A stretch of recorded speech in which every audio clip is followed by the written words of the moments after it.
Bem-vindos a esta análise super detalhada sobre as mudanças fisiológicas da perimenopausa e da menopausa. Nossa ideia aqui é mergulhar em ferramentas claras e totalmente baseadas em evidências científicas para atravessar essa transição de um jeito muito mais eficaz. Durante muito tempo, a medicina e a sociedade trataram essa fase como um grande tabu, ou pior, como algo que a gente simplesmente tem que aguentar em silêncio. Mas olha, a biologia não precisa ser um mistério.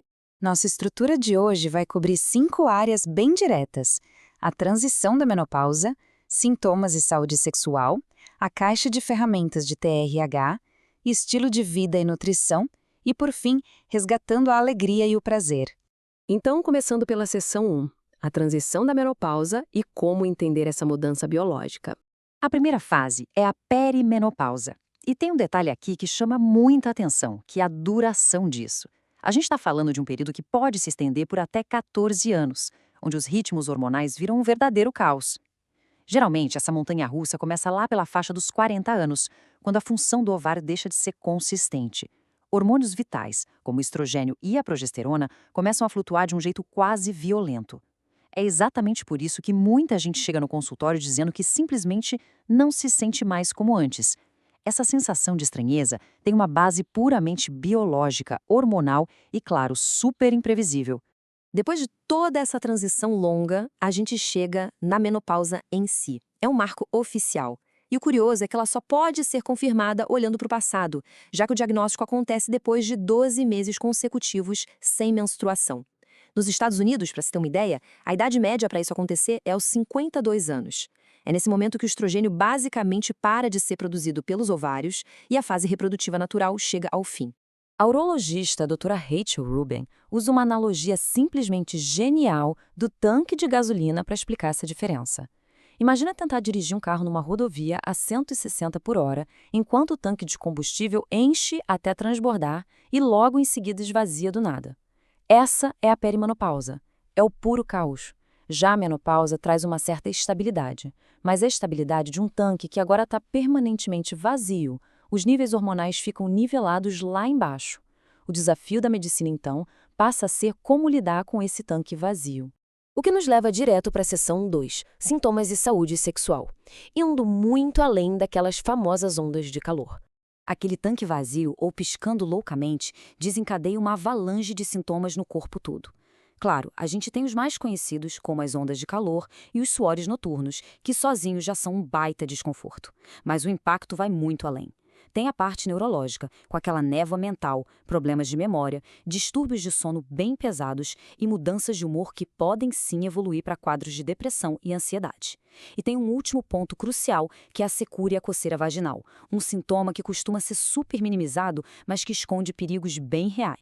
E isso mostra de forma bem clara o quanto a desinformação pode ser perigosa. O que por décadas foi tratado nos consultórios como apenas uma leve secura vaginal tem um nome clínico sério desde 2014, que é a síndrome geniturinária da menopausa. A falta de hormônios faz com que o tecido da região pélvica, que adora estrogênio, perca a espessura, a lubrificação e a acidez natural. Sem esse microbioma saudável, o corpo fica super vulnerável a infecções do trato urinário. E olha, em idades mais avançadas, essas infecções podem se tornar incrivelmente perigosas. Então não é só uma questão de desconforto, é sobre saúde sistêmica.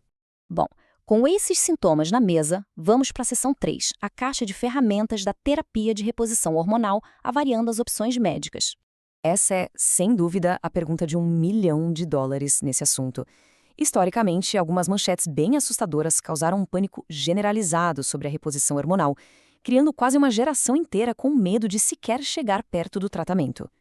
Então a gente precisa perguntar, afinal de contas, a TRH é realmente uma opção segura hoje em dia?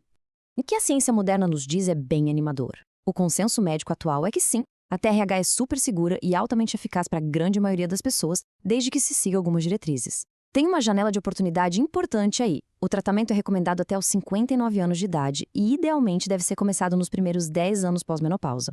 A regra de ouro é usar a menor dose possível que dê conta do recado. Obviamente, tem contraindicações importantes, tá? Quem tem histórico de coágulos, pressão alta descontrolada ou alguns tipos de câncer, como de mama, fica de fora do uso sistêmico. Mas para quem tem indicação, a TRH não só apaga as ondas de calor, como ajuda até a prevenir a perda óssea. Na prática, a gente tem tipos bem diferentes de TRH. A terapia que usa só o estrogênio é exclusiva para quem já teve o útero removido. Para quem ainda tem o útero, a progesterona entra junto para proteger o revestimento uterino. Tem a opção cíclica, que tenta imitar o ritmo menstrual na fase da perimenopausa, e a contínua, usada na pós-menopausa. E tem uma última opção, que é o tratamento vaginal local, que merece muito a nossa atenção agora. O estrogênio vaginal local ganha um holofote especial aqui por um motivo fantástico. É uma intervenção cirúrgica de tão precisa. A dosagem do creme ou comprimido é minúscula e age ali, direto no local, curando os tecidos pélvicos e prevenindo aquelas infecções urinárias sem causar nenhum pico hormonal no resto do corpo. Isso significa risco praticamente zero de entrar na corrente sanguínea. É uma solução incrivelmente segura, que funciona muito bem, e mesmo assim, muita gente nunca nem ouviu falar, simplesmente por falta de atualização de alguns profissionais. Saindo um pouco da parte de farmácia, vamos entrar na seção 4, estilo de vida e nutrição e como isso muda o jogo. A doutora Cheryl Ross é super categórica sobre o poder da nutrição nessa fase. Mudar para um estilo de dieta mediterrânea, focando em frutas, vegetais, peixes e grãos integrais, não é só papo furado. Tem eficácia comprovada para aliviar os sintomas e até para limpar aquela névoa mental do cérebro. Cortar o fast food é essencial para segurar o ganho de peso e o colesterol que tentam disparar nessa época. E reduzir o açúcar. Isso ajuda demais a diminuir a inflamação e aquela retenção de líquidos chata que aparece por causa da flutuação hormonal. Outro ponto bem crítico que a gente precisa encarar é o álcool. É difícil ouvir isso, mas o álcool vira um baita gatilho destrutivo nessa fase. Sabe aquela taça de vinho para relaxar à noite? Ironicamente, ela pode fazer as ondas de calor piorarem muito, estragar completamente o seu sono e ainda aumentar o risco de problemas cardíacos e câncer de mama. Por outro lado, quem opta por reduzir drasticamente ou até zerar o álcool sente os benefícios quase na hora. A estabilidade emocional melhora, a pressão arterial cai e as noites de sono ficam muito, muito melhores. E aqui vai um número mágico para a gente guardar: 30. 30 minutinhos de exercício só 3 vezes na semana. Os especialistas batem muito nessa tecla porque esse compromisso mínimo com o movimento já é suficiente para dar um empurrão no metabolismo, proteger o coração e liberar endorfinas maravilhosas que ajudam a aliviar a tensão dessa fase. É literalmente o corpo usando o movimento como remédio. Finalmente chegamos na seção 5, resgatando a alegria e o prazer, com foco total na saúde sexual. A doutora Rachel Robin toca bem numa ferida importante do sistema médico atual. Historicamente, os profissionais são treinados para focar só na reprodução e acabam ignorando a saúde sexual. Mas olha, saúde sexual é saúde de verdade. Faz parte de um envelhecimento com qualidade. Intimidade e prazer não são futilidades. São pilares para manter a vitalidade lá em cima. E a gente precisa cobrar esse cuidado nos consultórios. E é aqui que entra uma ferramenta fantástica e zero invasiva: a fisioterapia pélvica. A doutora Rubin chama isso de personal training pros genitais. A gente acha super normal fazer fisioterapia para recuperar o joelho, né?